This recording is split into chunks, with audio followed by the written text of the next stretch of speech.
Sejam todos muito bem-vindos a mais um vídeo e hoje iremos falar um pouco sobre a vida do sacerdote Eli. Eli foi o sumo sacerdote no tempo da juventude do profeta Samuel. Além do sacerdócio, Eli também serviu como juiz de Israel por 40 anos. A história de Eli na Bíblia ficou marcada não apenas pelo seu contato com o jovem Samuel, mas principalmente pela rebeldia dos seus filhos.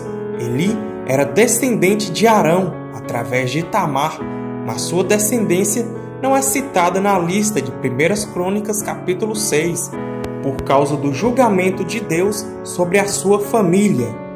Eli ministrava no tabernáculo que havia sido levantado em Siló, após o tempo da peregrinação no deserto. Ele aparece na narrativa bíblica no episódio em que Ana, esposa de Eucana, orou a Deus pedindo por um filho.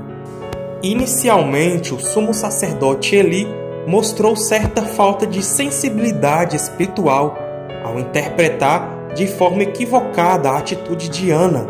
Ele pensou que aquela mulher devotada estava embriagada, mas depois que ela lhe explicou suas razões, Eli a despediu com uma bênção.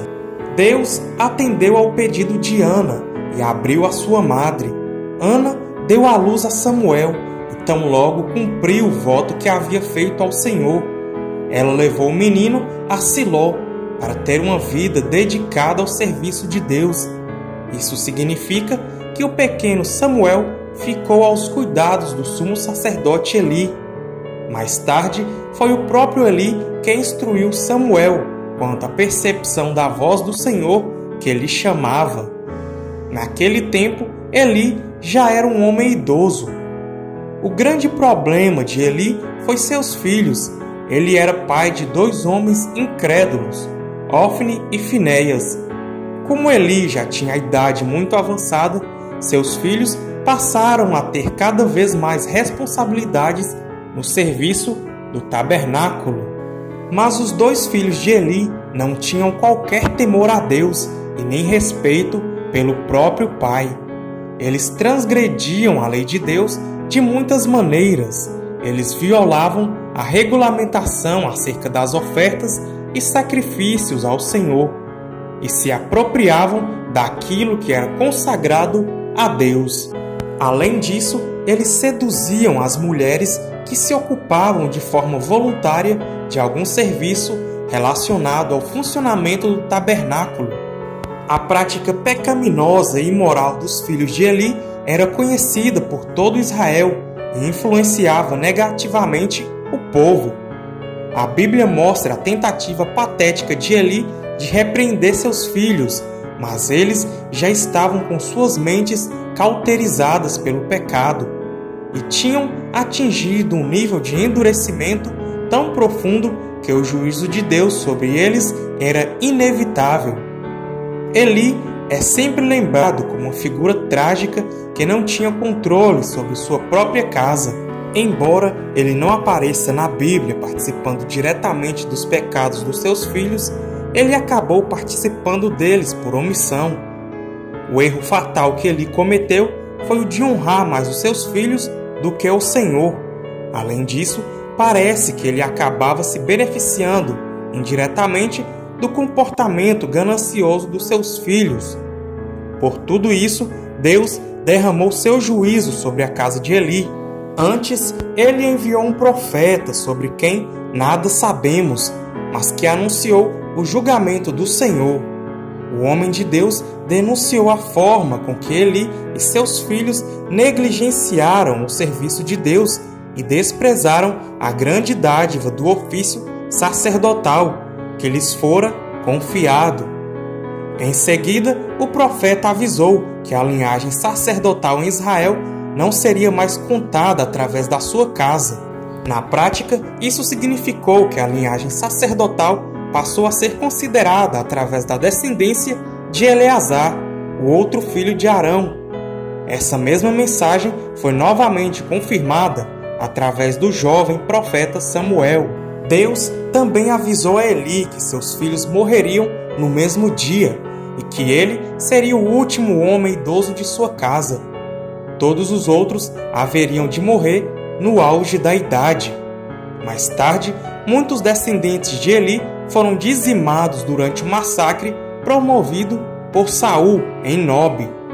Nos dias de Davi, os descendentes do sacerdote através de Eleazar eram 2 vezes mais numerosos do que aqueles que descendiam de Itamar, isso é, da casa de Eli. Por fim, durante o governo do rei Salomão, Abiatar, que descendia de Eli, foi retirado do sacerdócio e a casa de Eleazar prevaleceu definitivamente. A morte de Eli se deu no contexto de verdadeira tragédia.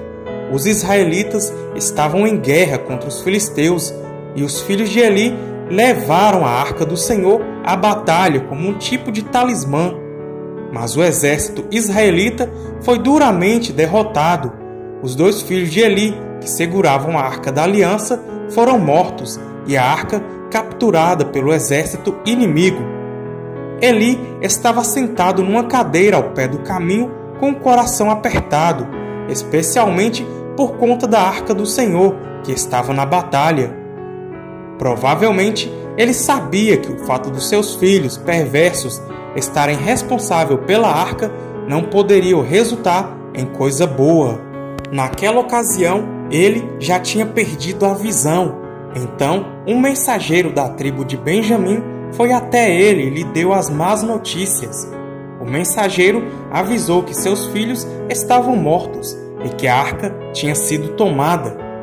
Curiosamente, o que realmente provocou a reação que matou Eli foi a informação da perda da arca, e não a morte dos seus filhos e a derrota do exército israelita. O homem que tinha vivido parte de sua vida, dando mais importância aos filhos do que tendo zelo pelas coisas do Senhor, ironicamente, acabou morrendo ao demonstrar maior preocupação pela arca de Deus. A Bíblia diz que quando Eli recebeu a notícia sobre a perda da arca, ele caiu da cadeira para trás e quebrou o pescoço.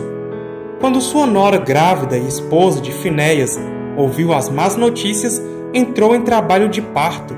Ela deu à luz a um menino e antes de morrer, lhe chamou de Icabod, dizendo: "Foi-se a glória de Deus."